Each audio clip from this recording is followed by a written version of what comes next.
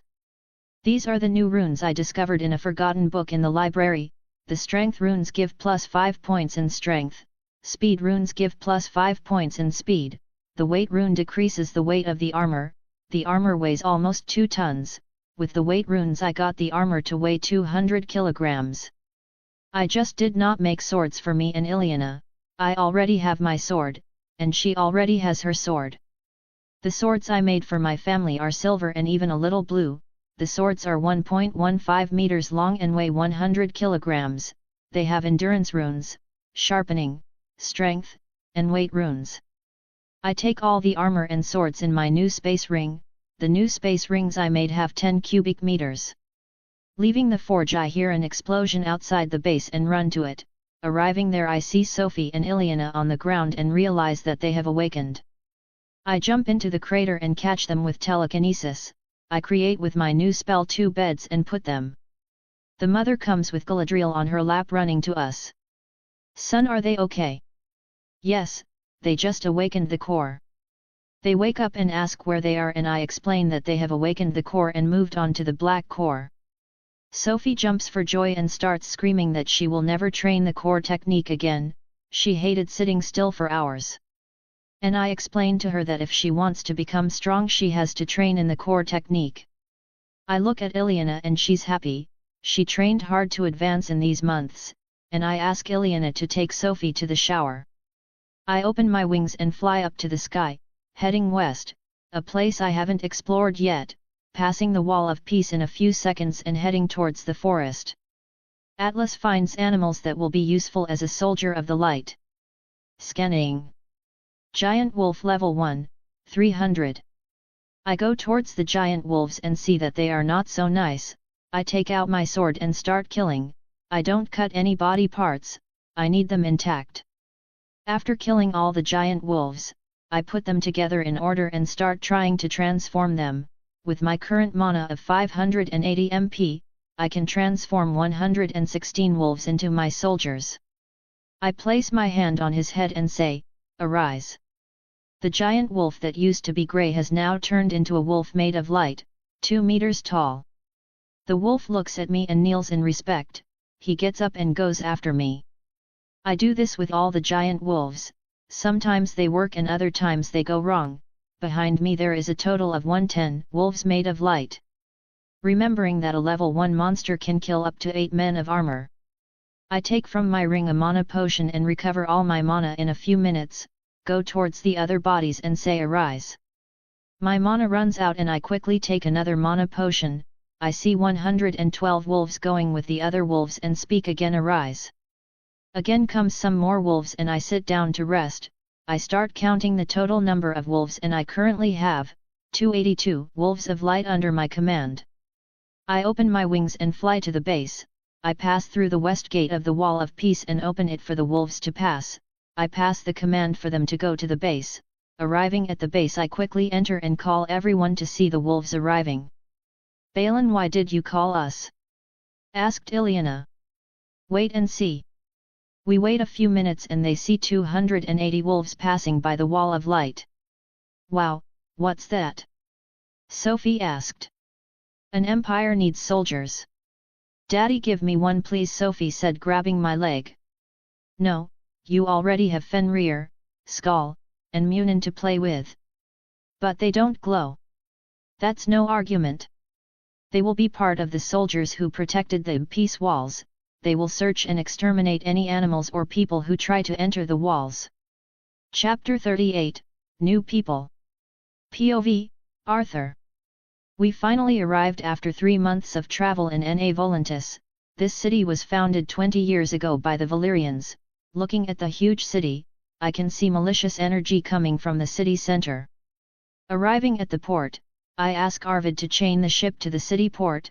Entering the city, I can see people vomiting on the ground, malnourished children and mothers of children crying. I am a little perplexed with so much misery in this city. I see from afar in cages several slaves, men, women, and children, and looking into their eyes, I realize that they have no more life. Entering the city with Alex, Brandon, and Arvid, people look at us with a look of fear and reluctance. I look at Arvid and speak. Arvid, hire or buy 30 ships to take these people to the island. If each ship fits 40 people and we hire 30 ships, we can take 1,200 people to the island and start the empire. And I know it's only a few people, but we don't want to build an empire quickly, we need a structure. Arvid leaves towards the port and we start looking for ideal people. On the island we need women, men, and children. We need blacksmiths, builders, and soldiers. We need people to work as farmers, hunters, and tailors to make clothes for the people. We split up and have a deadline of 1 month to find these people. I go towards the center of town, and walking there, I see several people lying on the ground. Passing by people, I see a man and his family. He is trying to feed his daughter, and around him is his son who looks like he is 10 years old, and his wife are looking with pain at the girl. I approach them and ask, do you want help? The man looks at me in surprise, but he looks at my clothes and becomes afraid. He says, please don't do anything to my children, they are innocent, please take me, spare them. His family begins to cry and I realize that he has mistaken me for someone else. Rest assured, I'm not here to take your children away, I'm here with a proposal. He looks at me suspiciously and asks, please speak, sir. I want you and your family to come with me. Where I live has food and safe housing, we just want your total loyalty to the empire. Only loyalty? Will you separate my family? Yes, just your loyalty. We're creating a safe place, I want your family to come and be a part of it too. He looks at me with a look of fear and anguish. He has no options, his family is starving, his daughter is dying and he lives on the street. A father and a man would not let his family stay in this place. Okay, I'll go with you, but I ask that I can take my daughter along. Sure, I would never let her stay here. I conjured a healing spell and cast it on the family. They looked at me startled but soon felt their bodies healing, and their pains going away. The girl who was lying in the rags opens her eyes and they hug her, smiling and shouting with happiness. Let's go, I'll take you to the ship. 1 week later. After only 1 week, we found all the people necessary for the empire. We brought blacksmiths, builders, farmers, and tailors. We brought whole families, single women and single men, children, and teenagers. We are bringing people of all ages. 2 months later. POV, Balin. After 5 months, we finished building 400 houses, which are on the side of a lake inside the peace wall, a quiet place where people can fish and live freely. If I need more houses, I will build more. I asked Atlas to make a spell that could only invoke 1 house, and Atlas did. The houses are made of reinforced wood and hardly catch fire. The door is at the entrance and has a number on it for people to know which is your house. Inside it has 3 bedrooms and a kitchen. It already comes with beds. So far I do not know how Atlas did it, but probably it was with the help of the spell of, with this spell I can create a non-magical item, that is not something big, like a grenade or a pistol. I increased my light soldiers from 280 to 860. Some are giant bears, giant wolves, and giant moose, some are up to 5 meters tall. Most of these soldiers are level 1, and the strongest is a level 3 giant bear, which is 5 meters tall and has a strength of 50, strength points 14 tons, its bite has the power to crush metals like steel. Sophie has started sleeping with me and Ileana, she already calls Ileana mom. Ileana is very happy about this. Sophie is starting to learn basic spells, and Ileana is teaching her. Ileana has learned spells very quickly, so I asked her to teach Sophie. I am inside the base talking to mom and I get a message from Atlas telling me that my father's ship has entered Summer Sea. Dad's ship has arrived in Summer Sea, I will escort the Navians to the island. There are too many monsters in the sea, and Arvid, Alex, Dad, and Brandon couldn't protect all the people. Tell Sophie and Ileana that I will return quickly. I go to the Hall of Statues and jump on Munin. I send a command for my soldiers to wait and clear the beach of monsters. I don't want people to get scared. Looking down I see my light soldiers running toward the beach. From above I only see white dots running through the forest. I ask Munin to fly as fast as possible. I want to reach them in a few hours. According to Atlas I am 5,000 kilometers from their ship. Munin flies at 800 kilometers per hour, and his wings have the power of the wind element, so the wind helps him to fly faster, pushing him forward. So doing a basic count, I will arrive in 6 hours. 6 hours later. I can see dozens of ships from afar, counting them all and seeing that there are 30 ships on the horizon. Going closer, I see the main ship, where I see Arvid, Alex, Father, and Brandon talking to several people. They look up and begin to prepare to fight. I see my father say something to calm down. I jump out of Munin and spread my wings, and go towards their ship. Coming close to the ship I see people looking at me with respect and with adoration. I land on the ship and my father comes towards me with a smile and speaks, always making beautiful entrances. He looks at the people on the ship and speaks, "This is my son and your emperor, he was the person who welcomed you and your families." People are surprised and begin to kneel. Looking at the surrounding ships I see all the people kneeling, from old men and women to children. "All of you can stand up," I speak using my voice with mana. My voice was loud enough for the 30 ships to hear. The people stand up and I cast a great healing spell using my connection with the light dimension. The great pulse of light spreads through all the ships, and I see people see that their previously injured bodies are healed. "Father, can you tell me what happened there in Volantis?" Of course, Arvid first looked for available sailors and ships and asked if the sailors wanted to move to the Empire, and after Arvid told them what it was like there they accepted, and they and their families gathered to go to the Empire. Then we looked for people willing to go to the Empire. It was easy to find. Volantis is a poor city with people who would do anything to move to a better place. "What are you doing here?" "I came with Munin to escort you to the island. It's starting to get dark, tell people to go inside the ship, only people training or who can handle weapons stay here." Using my voice with mana I speak, "Get inside the ship, only people who know how to fight stay on deck." I look at the ships and see people quickly get inside the ship. There are few people left on the deck of the ships. I spread my wings and fly to the skies, ask Munin to stay alert to enemy attacks and receive a message from Atlas that thousands of fishmen are approaching from the east. I fly up there and conjure hundreds of light lances at them, and begin to see the dead bodies begin to float on the water. I throw hundreds of light spears again and Munin attacks using his blue fire. The smell of blood and burnt bodies begin to spread and I see that there are none left. These monsters are too weak. Chapter 39, Bye. Hey guys, I'm going to stop writing, I'm getting tired and my classes have already started, and I wrote just for fun. Maybe one day I'll come back. Bye. New chapter is coming soon. Write a review.